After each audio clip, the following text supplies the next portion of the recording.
Oh, really? Vampire! We take your candy! Count Dracula. I am Dracula. And I bid you welcome, Mr. Hunt, to my house. Come in. Our first award goes to the vampire for most blood drained in a single evening. The strength of the vampire is that people will not believe in him.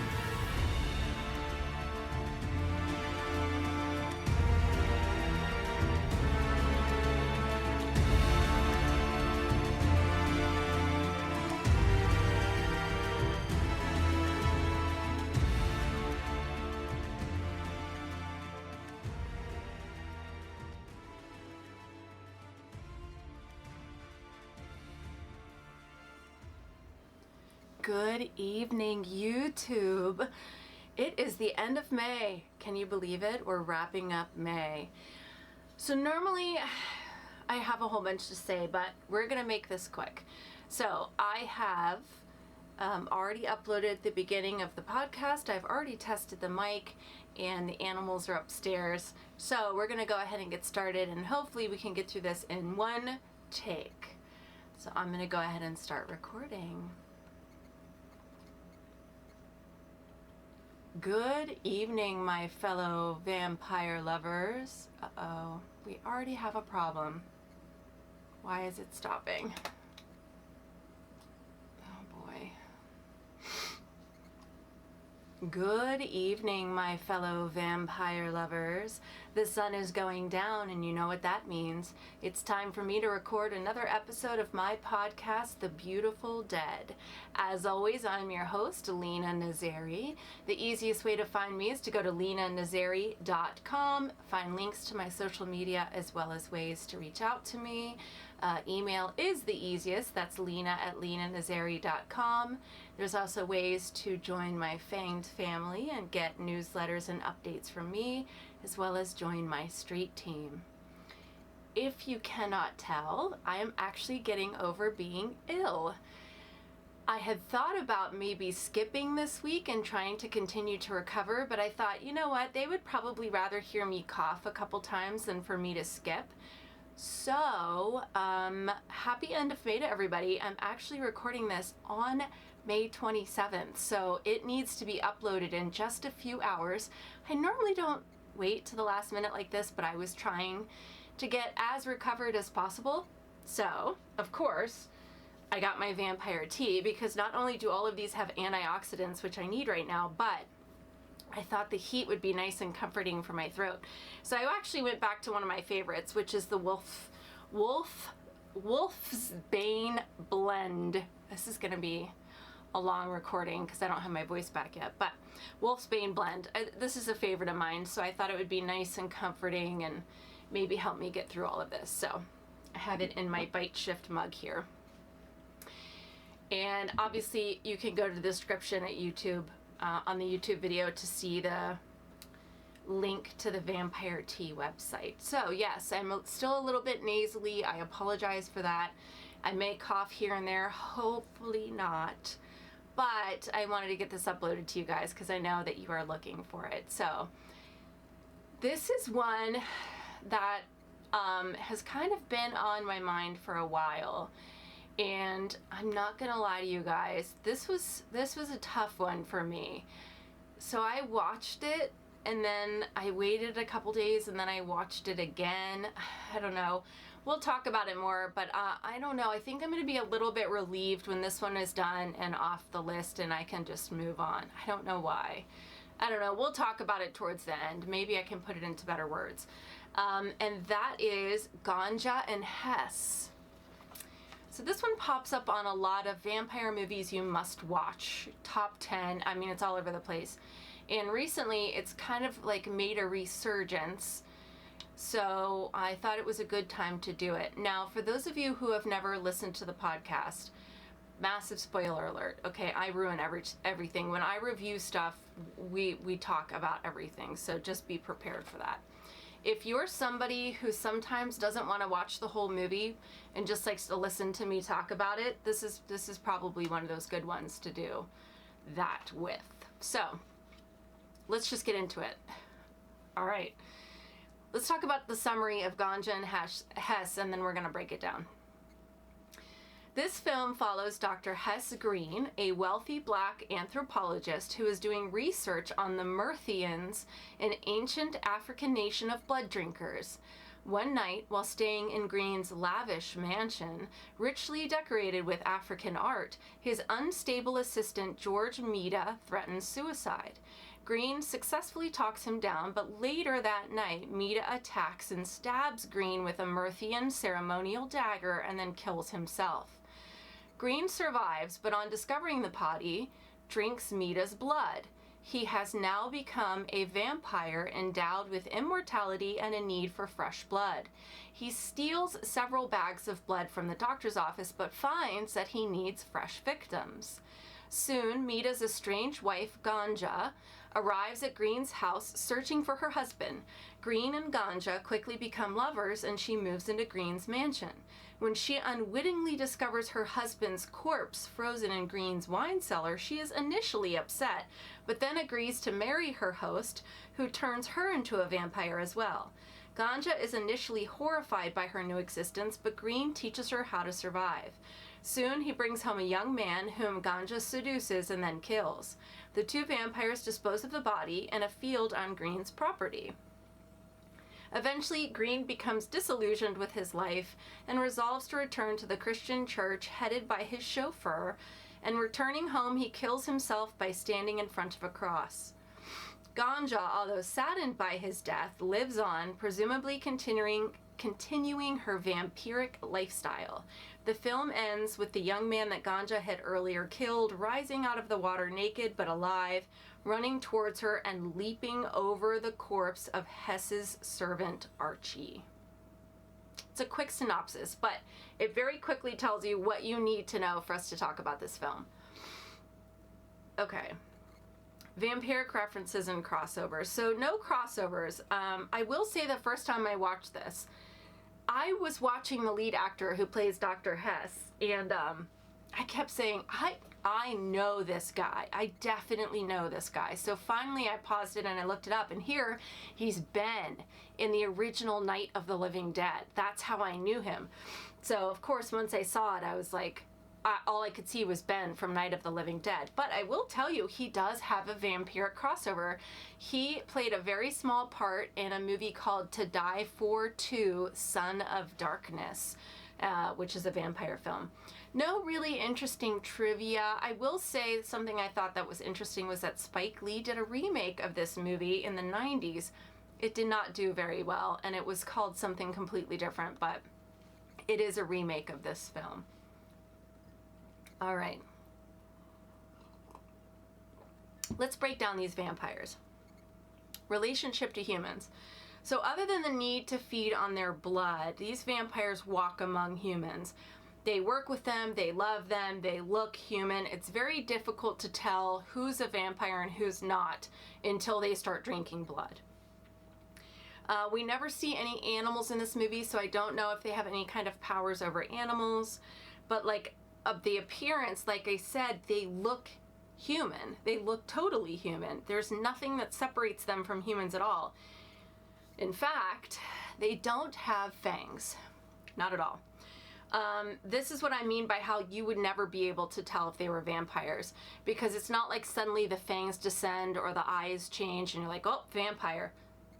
There's no physical characteristic that differentiates them from the vampires.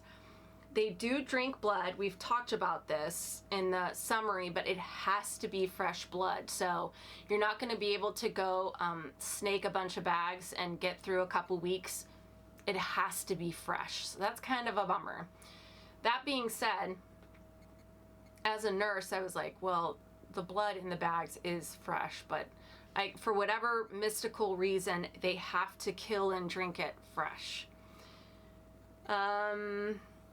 Oh, and you know what's interesting is they actually refer to it multiple times in this movie as an addiction. So I do believe that part of this film is a metaphor for addiction, any kind of addiction, because he does refer to his lust for blood as an addiction, and you can see how it ruins his life, and it eventually becomes not enough, and he kills a mother in front of a screaming baby. And so you can see. Side note about the blood in this is so bad. It is clearly red paint.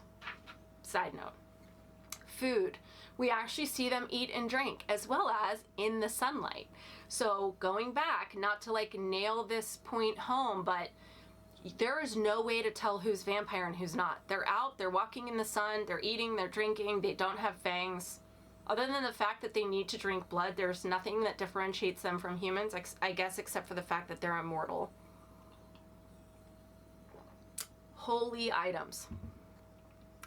So, there we go, we have our first cough, I apologize. They can be in a church. They can be in front of a cross. However, if the shadow of the cross falls on their chest and they sit there long enough, it will kill the vampire. And this is eventually how Hess is killed. By his own hand, he chooses to do this. So he hangs across from the ceiling, has a light behind it, sits in a chair, and stays there until he dies. So that's how holy items fall into all of this. There does not appear to be any kind of like specific rules. I mean, as far as we know, there's just a handful of these vampires, so it's not like they have a leadership. They don't have rules. We see them in mirrors. They can walk into any home they want. They don't appear to really be guided by any kind of rule. Powers, really none. We'll talk a little bit more about these particular vampires later, but other than being hard to kill and possibly immortal, but Hess is made and dies like within a couple months, but it is implied that they could live forever should they want to. Other than that, they don't really have any powers. They're not strong, they're not fast, they can't teleport, they don't have mind control, nothing like that. Okay. I am going to do the best that I can with the information I have. After doing a lot of research into this movie, I'm going to piece this together the best that I can, but please bear with me, and we will talk about this at the end. How are they made? Okay.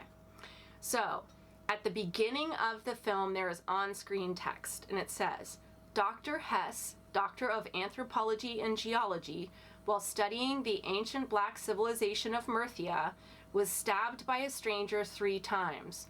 One for God, the Father, one for the Son, and one for the Holy Ghost. Stabbed with a dagger diseased by the ancient culture, whereupon he became addicted and could not die, nor could he be killed. So I thought that this was telling the story before it starts, but it was actually kind of more of like a synopsis of what we would eventually see happen. So I was a little confused there for a second. We see George, we see him meet his new assistant. George is the new assistant. We see Dr. Hess meet George. Then they're hanging out, they get drunk. George is clearly in some kind of mental health crises. He attacks Hess, grabs the dagger that's next to Hess's bed. He stabs Hess 3 times. Then he unalives himself in a bathtub. Hess arises later completely healed, so this must be the beginning of the turn. Then he finds George and he starts to lick up the blood off the floor. So that is apparently how they are made. Now, when Hess turns Ganja, we see him leaning over her seemingly dead body. She has blood on her, and then later she's walking through the field. So I'm going to assume that he had stabbed her with a knife, was waiting for the flashback, that it was a flashback of them walking through the field, because it ends with him stabbing her. And then we go back to her on the bed, and he's like waiting for her to come to. And then when she comes up, she's lusting for blood. And then she turns this sexy young guy from dinner. We don't see that. We just see him running naked at the end. That's what I know, guys. This is what I'm passing on. Heartbeat or breathing. This is not mentioned, but he does mention that they always feel cold, which makes me think he has no circulation, which makes me think no heartbeat. How do they die? He is shot, stabbed, nothing. But when he's ready to die, he stands before the cross and then just lets it sit there. We don't know exactly for how long because she walks in and he's already in place. So I don't know how long the cross was on his chest at that point. But it seems like you have to sit there for a while. So you have to make the decision that you are going to do this. Okay, are they good or are they bad? So like so many movies that we talk about, you choose if you're going to be a good person or a bad person. This addiction does not change who you are. So if you intend to do bad, you're going to do bad. If you're trying to be good, you're going to try to be good. But ultimately, that addiction is going to make you do bad things. So Hess tries to fight the bloodlust. You see him regret every kill that he makes. Eventually, he does end his own existence. Now, Ganja's different. I didn't like her from the beginning. I mean, she is played like a very nasty, selfish person. She talks to the help in a very poor way. I'm not a big fan of her. She gets over two dead husbands, very quickly. I'm not judging, just saying. I think that she was played more as like what the addiction can do to somebody who never had good intentions as opposed to somebody who was trying to live their life as a good person. All right, that's my philosophical discussion for the evening. Tropes I love and tropes I hate.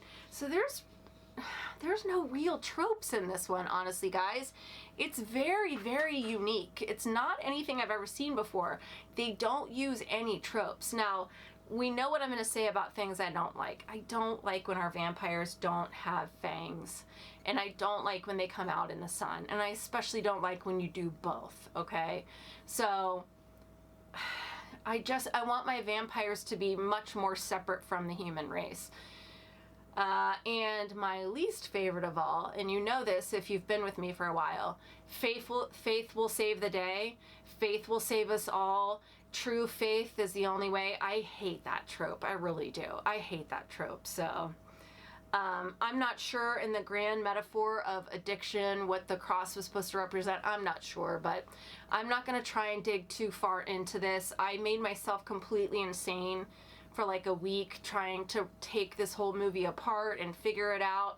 I read articles, I did all this, and I'm making myself insane. I'm not gonna lie, I'm kind of excited for this one to be over and for me to move on because it's making me, I don't know, maybe that's the point of the movie, but it's like making me a little crazy and I just want to walk away from it. All right. I don't know if it's the Dayquil or this movie, but I did not mean to go on that tangent. I apologize. All right, let's do the ratings. Let's get back to the fun stuff. How scary or evil are the vampires of Ganja and Hess? So they can be in the sun, they can walk into any home, any building, eat wherever, whatever they want. And they do need fresh blood. Donated is not gonna work, animals are not gonna work. So they have to kill, and they have to have the shadow of the cross on them for an extended time to kill them, which would be very complicated to pull off if the vampire weren't trying to die. So that does make them an issue. However, they're not super strong, they're not super fast. In order to make them, you have to have this special dagger and you have to like stab them 3 times. So it's not like it's easy to make a whole bunch of these vampires. They can't mesmerize any of their victims that they kill, so that means they have to kill and drink fresh blood because there's no way to like cover their tracks. So I'm sure they leave many bodies behind them. So bringing this all together, we are going to give Ganja and Hess and the young man at the end who has no name 4 out of 10 stakes to the heart for scariness and evil. How sexy or alluring are the vampires of Ganja and Hess? Right out of the gate, they get their honorary vamp point, right? They don't age, so that's a point. They definitely love sex. We get to see that. So there's one more. They're very free with their sexuality. They love their wine. That's 2 more. They don't have any kind of special allure. And if they are with you and they lose control, you're probably gonna be dinner, which obviously is not that sexy. So when I get stuck, I always ask myself, are they scarier than they are sexy? And with this one, the answer is no. So I bumped them up a little bit, and that gives them 5 out of 10 onks for sexiness and allure. Okay, let's wrap this up. My thoughts. Like I said, I watched this one. I waited a couple days, and then I watched it again because I was trying to kind of take it all in. It's very much an example of the times, okay? It was made in the 70s, especially in the horror genre. The sound is awful. The writing is it's good, but it's so choppy. It feels like stuff was taken out that shouldn't have been taken out. The movie's very incohesive, like it was kind of shot and then pieced together in an odd order, and then important things were left on the cutting floor. It's one of those movies where you feel like maybe you should have eaten an edible prior to watching it and it would have made more sense. Watching it straight, I did it twice and I was so confused. And if I looked up the synopses of this film, and 3 synopses say 3 different things. It was very confusing. The backstory is not really explained very well at all. It's tough. I read an article as I was doing research, and it talked about how hard this movie had to work to be recognized in the time. There was a lot of racism that came against this film, which is unfortunate. It got rave reviews when it premiered at a film festival, but then very quickly it was shot down by mainstream critics. So I'm torn. I see what Bill Gunn was trying to do. I do. And I think racism definitely played a point in it, played a piece in this film not getting the recognition it should have. I don't think it got a fair shot. That being said, as a person who breaks down stories and film on a weekly basis, this movie left a lot on the table. And it kind of left its audience behind, which I think is a very bad choice if you're going to write a film, especially a fiction. One of the issues is that the lore is very muddy. There's so many questions and inconsistencies with the vampires, their creation, their demise. The movie leaves a lot unexplained and just sort of assumes that you're gonna piece it all together. And if you look at this movie, you're gonna see a bunch of different explanations about what's going on. I don't know what the true one is. I think only Bill Gunn knows what the true purpose was of the film. It's like standing in an art museum and everybody's staring at a painting and they're talking about how it's a masterpiece, but like you just don't see it. You feel like maybe you're missing something. Am I not smart enough to get it? What am I missing? I don't know if I would watch this one again. I don't know. Maybe if I do, I would have to have some edibles. Maybe that will change it. Maybe if I choose to do that, I'll do a re-review for the podcast. But the way it stands right now, I don't think I would ever watch this one again. I would love to sit down with Bill Gunn and pick his brain and try and understand what he was trying to do with this movie.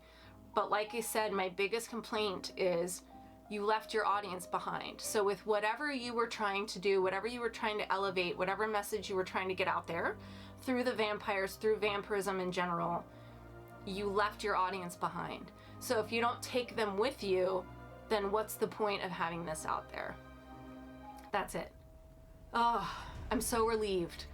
I'm so relieved to have this one off my plate. I'm so relieved to finally do this recording. I did not know what I was gonna say, how I was gonna say it. It was very stressful. Let's move on. So, next week is June, and we are gonna have a very fun theme for June. We will have obscure vampire movies that most people don't know about. All of them are from the late 80s, early 90s. I will be surprised if many of you know about these movies. I'm very excited to bring them to you and talk about them. So next weekend, when you see the podcast, next weekend, I will be in Philadelphia. I'm in Philadelphia Friday, Saturday, and Sunday, the first Friday, Saturday, and Sunday of June, which is the 2nd, 3rd, and 4th. I will be in Philadelphia. On the 3rd at 3:30, I will be doing my 45-minute panel, The Anatomy of a Vampire. I get to stand up there and talk about vampires, the things I love to do. So when you see this next weekend, I will be in Philadelphia. Hopefully I'm going to see some of you there. If not, I'm going to try and record bits and pieces and throw it up on the YouTube so you can see. Follow me on social media to get to follow my whole trip while I'm out there and see pictures and videos and whatnot. Next week, we're going to kick it off right with a back-to-back. To Die For and To Die For 2. So To Die For is also called Dracula, A Love Story. I found it on DVD. I don't think it's available streaming anywhere.